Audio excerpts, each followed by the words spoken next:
between the time when the oceans drank Atlantis and the rise of the sons of Aries, there was an age undreamed of, and unto this Conan, destined to wear the jeweled crown of Aquilonia upon a troubled brow.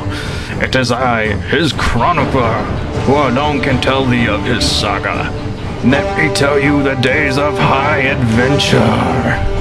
Conan the Barbarian the game was released in 2007 for the Xbox 360, and as you would expect is a linear hack-and-slash style beat-em-up with random platforming bits here and there. This game is based off a series of books written by Robert E. Howard in the 30s, which are highly recommended for anyone who hasn't read them, and were later adapted into multiple comic series and a couple of movies starring Arnold Schwarzenegger. There is no other way of saying it. Conan the Barbarian kicks ass. All he does is kill people.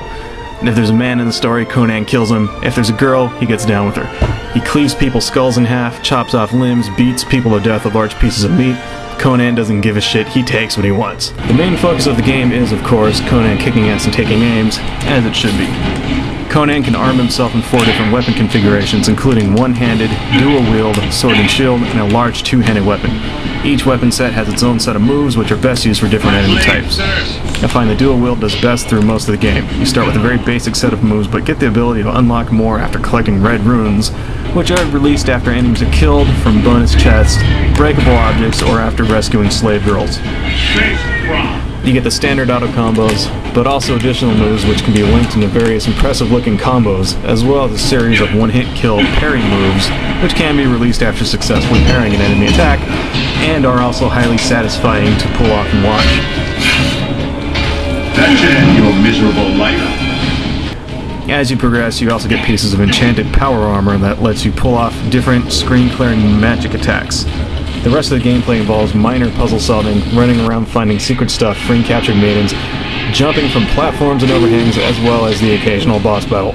Overall, the gameplay is similar to Devil May Cry, God of War, and many other third-person style adventure games. Now some gripes. The graphics look good when zoomed out, but during the cutscenes look like low-poly, unfinished test models. In fact, there are multiple graphical glitches throughout the cutscenes and the rest of the game. Characters have hair which seems to cut through their bodies, weapons appear and disappear in Conan's hands. You can see enemies and weapons being suspended in midair, sparks appearing when striking nothing, enemies getting frozen for a few seconds in random positions, and so on. Most of the game has invisible walls which prevent you from falling off of high ledges and the like. Problem is, this isn't consistent. Thus in one area you can't fall off a ledge, but in another area you can, and there is absolutely no indication of which ledges are safe and which aren't. There's also a problem with the auto-targeting system, and occasionally you find yourself sliding across the floor to target a guy that you weren't even facing. And this can be a problem during boss battles as well. You aren't able to control the camera and look around, which is usually not a problem, but more than once I managed to glitch the camera and end up not being able to see myself off screen. There also seems to be a very wide variety of ways to open doors for some reason, usually involving a series of button presses and thumbstick movements, which is fine the first time you do it, but gets boring rather quick, especially in areas where you go from room to room. It seems like you spend half the stupid game just figuring out how to open stupid doors, and more than once I managed to get stuck in a door and find no way out. Despite the flaws, the game does a lot to sink the player into the Hyperborean world, is fast-paced and generally well-balanced.